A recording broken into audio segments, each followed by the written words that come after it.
ఒకప్పుడు హీరోల make over అంటే కొత్త హెయిర్ స్టైల్, స్టైలిష్ కాస్ట్యూమ్స్ లేదా చిన్నపాటి లుక్ చేంజెస్ మాత్రమే. అప్పట్లో ఆడియన్స్ హీరోని చూడటానికే థియేటర్స్కి వచ్చేవారు. అందుకే చిరంజీవి, రజనీకాంత్ లాంటి స్టార్స్ తమ ప్రత్యేక స్టైల్, మ్యానరిజమ్స్తోనే దశాబ్దాల పాటు ఆడియన్స్ ని మెప్పించారు. కానీ ఇప్పుడు సిచ్యువేషన్ పూర్తిగా మారిపోయింది. భారతీయ సినిమాలో క్యారెక్టర్ ట్రాన్స్ఫర్మేషన్ కు కొత్త నిర్వచనం చెప్పిన సినిమాల్లో బాహుబలి ఒకటి. ఆ సినిమా తర్వాత స్టార్ హీరో కూడా పాత్ర కోసం పూర్తిగా మారిపోవాల్సిందే అనే భావన బలపడింది. ప్రభాస్ కేవలం బాహుబలి గెటప్ మాత్రమే మార్చలేదు. అమరేంద్ర బాహుబలి, మహేంద్ర బాహుబలి ఇద్దరికి వేర్వేరు బాడీ లాంగ్వేజ్, హావభావాలు, స్క్రీన్ ప్రెజెన్స్ చూపించాడు. ఆ పాత్ర కోసం భారీగా బరువు పెరిగి తన స్టార్ ఇమేజ్ ను పూర్తిగా క్యారెక్టర్ కు అంకితం చేశాడు. అదే ప్రభాస్ సలార్లో మరోసారి పూర్తిగా భిన్నమైన రూపంలో కనిపించాడు. ఇక్కడ లుక్ అంటే ఎక్కువగా మాట్లాడింది ఆయన క్యారెక్టర్. తక్కువ డైలాగ్స్, ఎక్కువ సైలెన్స్, ఇంటెన్స్ ఎక్స్ప్రెషన్స్ తో దేవపాత్రను ప్రేక్షకులకు గుర్తుండిపోయేలా చేశాడు. ఇప్పుడు స్పిరిట్ కోసం మరోసారి తన ఫిజిక్, లుక్ ను మార్చుకుంటున్నాడు. అంటే ప్రతి సినిమాకు ఒకే స్టార్ గా కనిపించడం కాదు, ప్రతి కథకు తగ్గట్టుగా కొత్త వ్యక్తిగా మారడమే ఇప్పుడు స్టార్ హీరోల కొత్త ట్రెండ్ గా మారింది. ఈ మార్పును మరో స్థాయికి తీసుకెళ్లిన హీరో అల్లు అర్జున్. అలా వైకుంఠపురంలో స్టైలిష్ క్లాస్ హీరోగా కనిపించిన బన్నీ పుష్ప కోసం తన స్టార్ ఇమేజ్ ను పూర్తిగా పక్కన పెట్టేశాడు. పెరిగిన గడ్డం, చెదిరిన జుట్టు, మురికిగా ఉండే దుస్తులు మాత్రమే కాదు, చిత్తూరు యాస, ఒకవైపు భుజం ఎగరేసే నడక, డైలాగ్ చెప్పే తీరు ఇవన్నీ కలిసి పుష్పరాజ్ను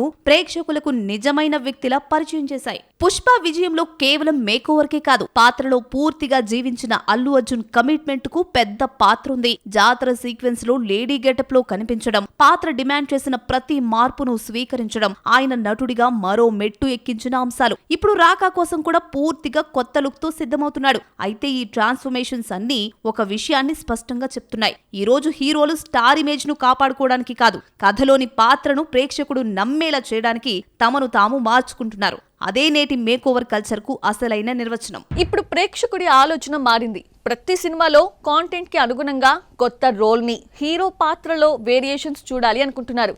అందుకే ఇప్పుడు హీరోల విజయాన్ని వారి స్టార్డమ్ కాదు, రోల్లో ఎంతగా ఒదిగిపోయారు అనేదే నిర్ణయిస్తోంది. రంగస్థలంలో చిట్టిబాబుగా కనిపించినప్పుడు ప్రేక్షకులు రామ్ చరణ్ ను చూడలేదు, ఆ గ్రామంలో తిరిగే అమాయక యువకుడినే చూశారు. గోదావరి యాస, వినికిడి లోపం ఉన్న వ్యక్తి హావభావాలు, పల్లెటూరి జీవనశైలి ఇవన్నీ కలిసి ఆ పాత్రను నిజమైన మనిషిలా నిలబెట్టాయి. అందుకే రంగస్థలం గురించి మాట్లాడినప్పుడు ముందుగా గుర్తొచ్చేది చిట్టిబాబే. రామ్ చరణ్ ధృవాలో క్రమశిక్షణ ఉన్న ఐపీఎస్ అధికారిగా కనిపించాడు. త్రిబులార్లో అల్లూరి సీతారామరాజుగా మరోసారి పూర్తిగా భిన్నమైన వ్యక్తిత్వాన్ని ఆవిష్కరించాడు.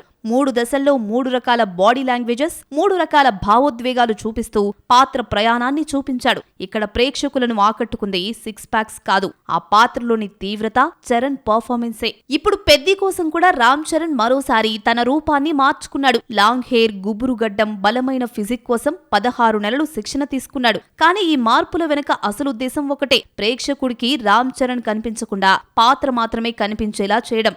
స్టార్ ఇమేజ్ ను కాపాడుకోవడం కంటే ప్రతి సినిమాకు కొత్త పాత్రను సృష్టించడానికే నాని ఎక్కువ ప్రాధాన్యం ఇస్తున్నాడు. హాయ్ నాన్నలో ప్రేమతో నిండిన తండ్రిగా ప్రశాంతంగా కనిపించిన నాని దసరాలో సింగరేణి ప్రాంతానికి చెందిన ధరణిగా పూర్తిగా డీగ్లామర్ అవతారమెత్తాడు. తెలంగాణ మాండలికం, రఫ్ బాడీ లాంగ్వేజ్, ఎమోషనల్ నటన ఇవన్నీ కలిసి ఆ పాత్రను ప్రేక్షకులకు మరింత దగ్గర చేశాయి. ఇప్పుడు ది ప్యారడైజ్ కోసం నాని మరోసారి కొత్త ట్రాన్స్ఫర్మేషన్ తో సిద్ధమవుతున్నాడు. కానీ ఈ మార్పులన్నీ ఒక విషయాన్ని స్పష్టం చేస్తున్నాయి. ప్రేక్షకులు ఇప్పుడు హీరో లుక్ ను కొన్ని రోజులు మాత్రమే గుర్తుంచుకుంటారు, కానీ బలమైన క్యారెక్టర్ ను సంవత్సరాల పాటు గుర్తుంచుకుంటారు. అందుకే ఈ తరం హీరోలు మేకోవర్ కోసం కాదు, క్యారెక్టర్ కోసం మారుతున్నారు. పాత్ర కోసం రూపాన్ని మార్చుకోవటం ఒకెత్తైతే, ఆ మార్పుని ప్రేక్షకుడు నమ్మేలా చేయటం మరొక ఎత్తు. ఎంత పెద్ద మేకోవర్ చేసినా దానికి తగ్గ కథ, పాత్ర లేకపోతే ఆ శ్రమ వృధా అవుతుంది. కానీ బలమైన కథ దొరికితే అదే ట్రాన్స్ఫర్మేషన్ సినిమాకి అతిపెద్ద బలంగా మారుతుంది.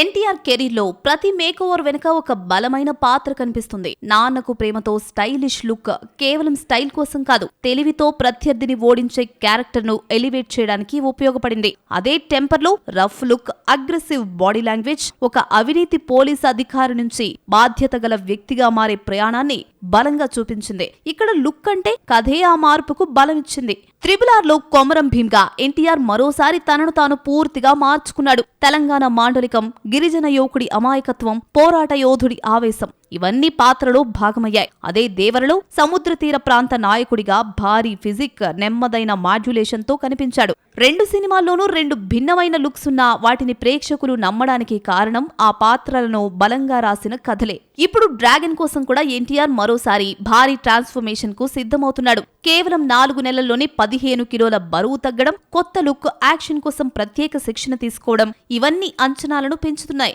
కానీ ఈ మేకోవర్ అసలైన విజయాన్ని నిర్ణయించేది మాత్రం సినిమా కథే. ఎందుకంటే ఎంత పెద్ద ట్రాన్స్ఫర్మేషన్ చేసినా దాన్ని ప్రేక్షకుల గుండెల్లో నిలబెట్టేది పాత్ర, కథ, భావోద్వేగాలే.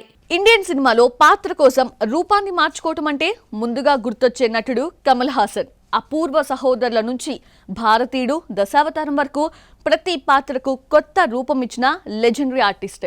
ఆయన తర్వాత మేకోవర్ ని మరో స్థాయికి తీసుకెళ్లిన నటుడు చియాన్ విక్రమ్. విక్రమ్ కెరీర్ లో శివపుత్రుడు ఒక టర్నింగ్ పాయింట్ గా నిలిచింది. శ్మశానంలో పెరిగిన చేతన్ పాత్ర కోసం ఆయన కేవలం లుక్ మార్చుకోలేదు, మనిషి ప్రవర్తననే మార్చేశాడు. బరువు తగ్గడం, చెదిరిపోయిన జుట్టు, మట్టితో నిండిన శరీరం, అడవి మనిషిని గుర్తు చేసే హావభావాలతో పూర్తిగా భిన్నంగా కనిపించాడు. ముఖ్యంగా డైలాగ్స్ లేకుండానే కళ్లతో, అరుపులతో, బాడీ లాంగ్వేజ్ తో భావాలను వ్యక్తపరచడం ఆ పాత్రను ప్రత్యేకంగా నిలబెట్టింది. అపరిచితుడులో విక్రమ్ ట్రాన్స్ఫర్మేషన్ మరో స్థాయికి చేరింది. అమాయకుడైన రాము భయంకరమైన అపరిచితుడు, స్టైలిషుడేమో. 3 వ్యక్తిత్వాలకు 3 రకాల స్వరాలు, 3 రకాల నడకలు, 3 రకాల హావభావాలిచ్చాడు.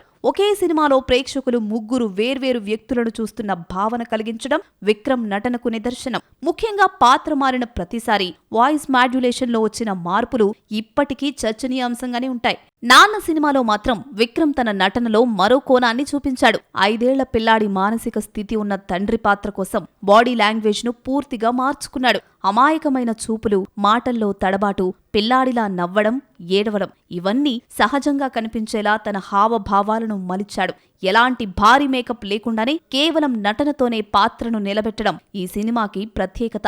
విక్రమ్ మేకోవర్స్ గురించి మాట్లాడితే ఐ, కోబ్రా, తంగలాన్ సినిమాలను ప్రత్యేకంగా ప్రస్తావించాల్సిందే. ఐ కోసం బాడీ బిల్డర్ నుంచి వికృత రూపం కలిగిన వ్యక్తిగా మారేందుకు భారీగా బరువు పెరిగి మళ్లీ దాదాపు 20 కిలోల వరకు తగ్గాడు. కోబ్రాలో ఏకంగా 7 విభిన్న గెటప్స్ లో కనిపించగా, తంగలాన్లో గిరిజన యోధుడి పాత్ర కోసం గంటల తరబడి మేకప్ తో పాటు శారీరకంగా కూడా చాలా మార్పులు చేసుకున్నాడు. పాత్ర కోసం ఎంతటి రిస్క్ కైనా సిద్ధపడే నటుడిగా విక్రమ్ కు ప్రత్యేక గుర్తింపు రావడానికి ఇవే ప్రధాన కారణాలుగా నిలిచాయి. పాత్ర కోసం శరీరాన్ని మార్చుకోవటం, గంటల తరబడి మేకప్ వేసుకోవడం, భాష, యాసను మార్చటం ఇవన్నీ ఇప్పుడు చాలా మంది నటులు చేస్తున్నప్పటికీ సౌత్ లో ఈ ట్రాన్స్ఫర్మేషన్ కల్చర్ ని మరో స్థాయికి తీసుకెళ్లింది మాత్రం విజయ్ సేతుపతి, పృథ్వీరాజ్ సుకుమారన్.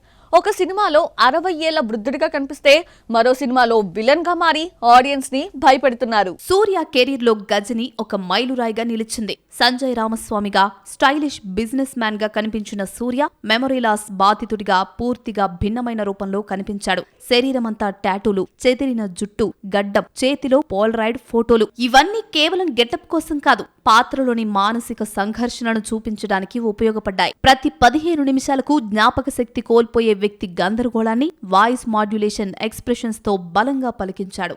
7th సెన్స్ లో సూర్య మరోసారి 2 భిన్నమైన కాలాలకు చెందిన పాత్రల్లో కనిపించాడు. బోధి ధర్మగా, ప్రశాంతమైన యోధుడిగా గాంభీర్యాన్ని చూపిస్తూనే ఆధునిక కాలంలోని సర్కస్ ఆర్టిస్టుగా డిఫరెంట్ బాడీ లాంగ్వేజ్ ను ప్రదర్శించాడు. సింగంలో దురై సింగంగా పవర్ఫుల్ పోలీస్ ఆఫీసర్ గా కనిపించిన సూర్య గర్జించే డైలాగ్ డెలివరీతో మాస్ ఇమేజ్ ను సొంతం చేసుకున్నాడు. ఒకే నటుడు క్లాస్, మాస్, హిస్టారికల్ క్యారెక్టర్స్ లో ఇంత వైవిధ్యం చూపించడం సూర్య ప్రత్యేకత.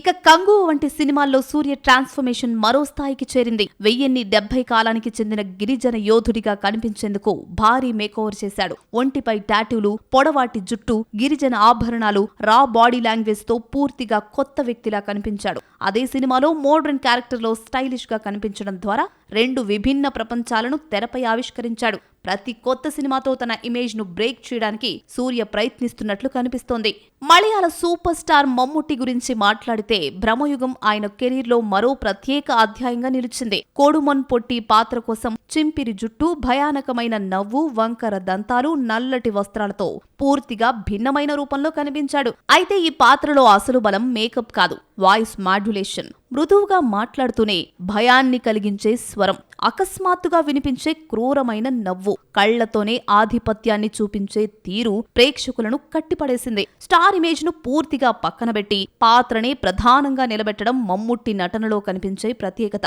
అందుకే హీరోలు మేకోవర్ కు ఎంత కమిట్మెంట్ ఇస్తున్నారో అదే స్థాయిలో కథ, పాత్ర, స్క్రీన్ ప్లే పై కూడా దృష్టి పెడితే మరిన్ని గొప్ప సినిమాలు వస్తాయి. సో చూసారు కదా, ఇది వాల్టి మన Filmy focus. Next Filmy focus లో మళ్ళీ కలుద్దాం. Till then keep watching and TV.